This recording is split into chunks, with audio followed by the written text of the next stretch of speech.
Some fast food memories are bigger than the food itself. They are late-night drives, shared meals with cousins, and the thrill of opening a strange two-part box like it held something forbidden. One side stayed hot, the other cold, and somehow that simple detail made the whole experience unforgettable. For many people, items like the McDLT were not just menu choices. They belonged to a specific time, a specific place, and a version of life that no longer exists. Today, we are revisiting 10 discontinued fast food favorites that still bring those memories rushing back. Which one takes you there instantly? Let's go back. 1. Fried apple pie. McDonald's. We begin with a dessert that many customers still consider the definitive McDonald's apple pie.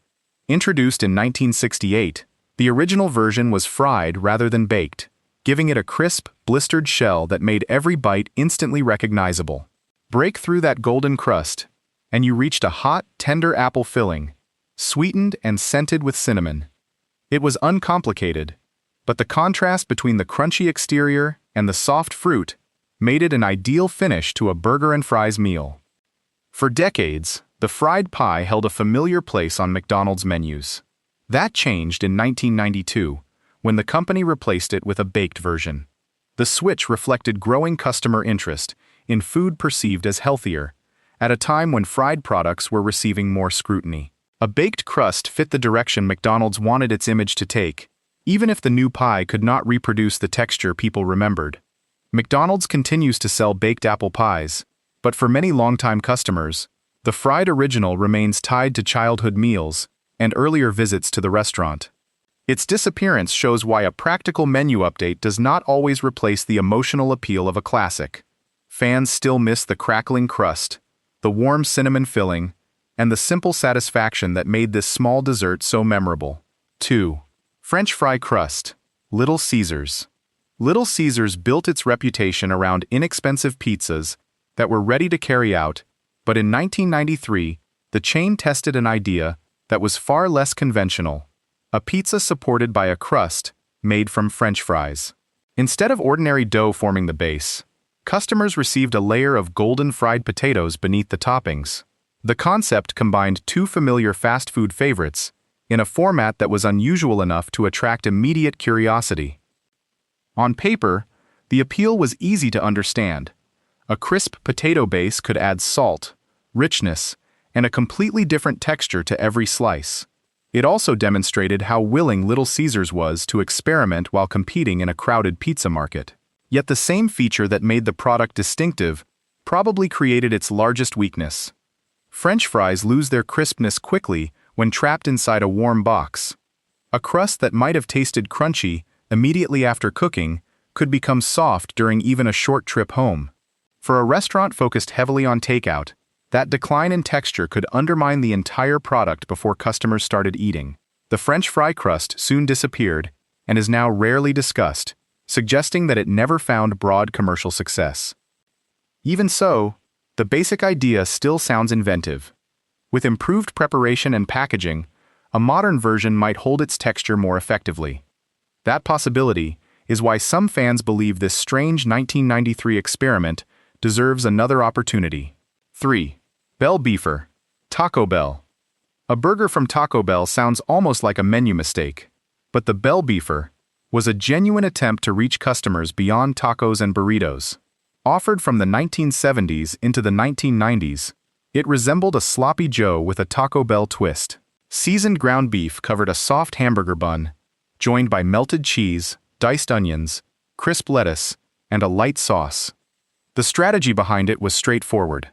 Taco Bell could offer traditional burger customers something recognizable while introducing them to the chain's border-inspired seasoning. The Bell Beefer occupied a middle ground between an American sandwich and the flavors associated with Taco Bell, making it one of the company's more unexpected experiments. That position became harder to defend as Taco Bell developed a clearer identity around Mexican-inspired food. A hamburger no longer matched the direction of a menu built around tacos, burritos, and related items. Its preparation may also have been inefficient inside kitchens designed for those products. Different assembly steps or ingredient requirements could slow a system organized around a more consistent set of menu components. Eventually, the Bell Beefer was removed. Its disappearance was less about the sandwich lacking devoted customers, and more about it no longer fitting the brand Taco Bell had become. Fans still discuss the flavor, and some recreate versions at home. The burger remains a reminder of an earlier period when Taco Bell was still defining itself and was willing to test ideas far outside the menu people recognize today. 4. Superbar, Wendy's. During the 1980s, Wendy's tried to expand the meaning of a fast food meal with the Superbar, an all-you-can-eat buffet offered for only $2.99. Instead of choosing a single sandwich and side, customers could move among 3 separate food stations and build a meal from a much wider range of options. The first section was a salad bar filled with greens, toppings, and dressings for customized salads. A Mexican fiesta area offered tacos, nachos, and ingredients for assembling Latin-inspired dishes. The third station focused on Italian food, including hot pasta with different sauces. Together, these sections blended the speed and price of fast food with the variety of a buffet.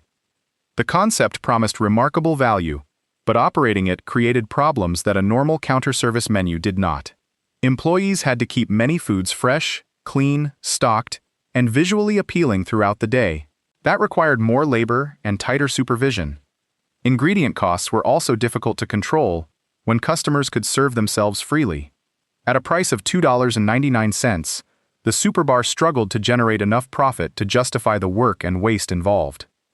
Wendy's discontinued the buffet in the late 1990s. Even though the economics were difficult, many customers remember it as one of the chain's boldest ideas. The Superbar offered unusual freedom and variety, showing how far a fast food company was once willing to go to deliver choice and value. 5. McDLT.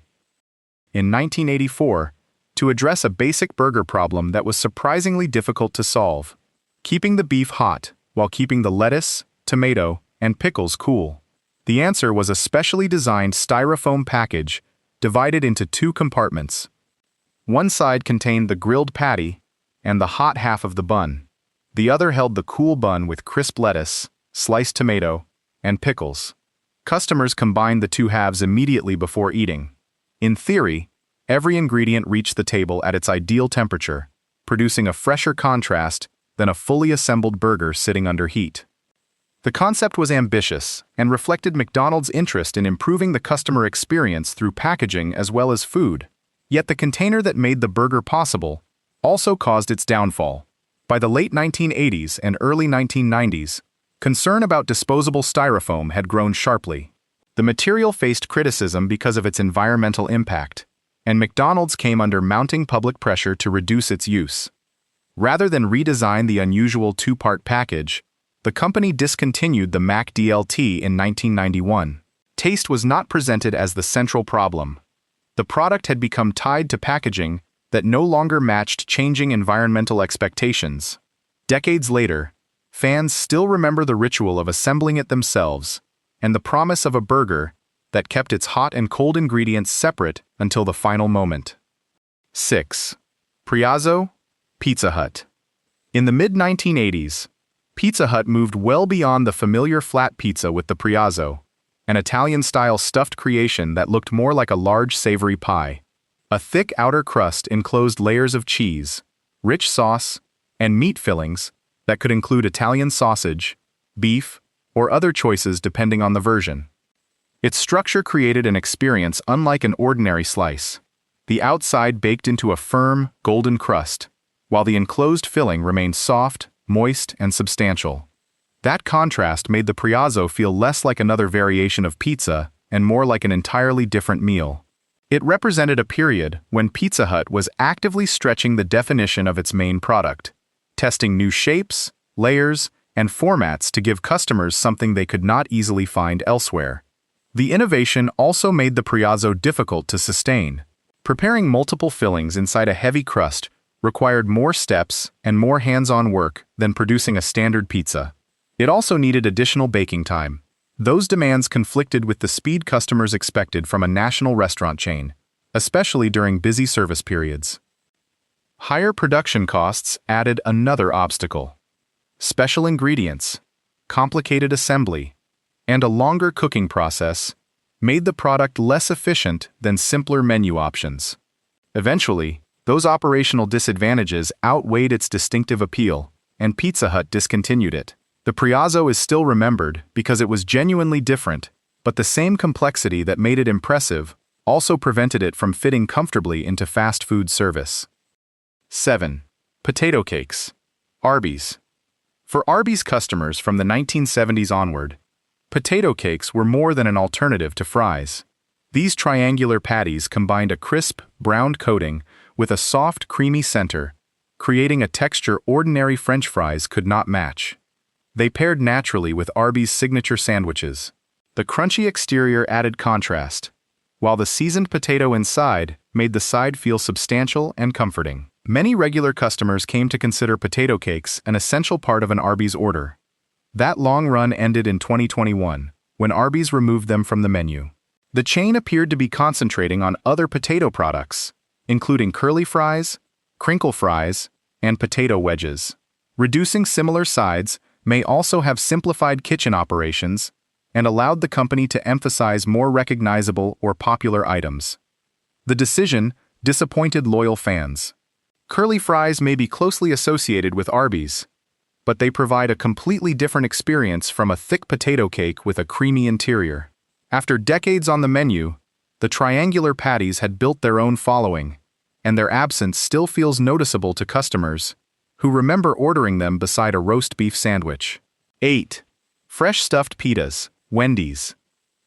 Around 1997, Wendy's added fresh stuffed pitas, giving customers a lighter alternative to the chain's familiar burgers and fried sides.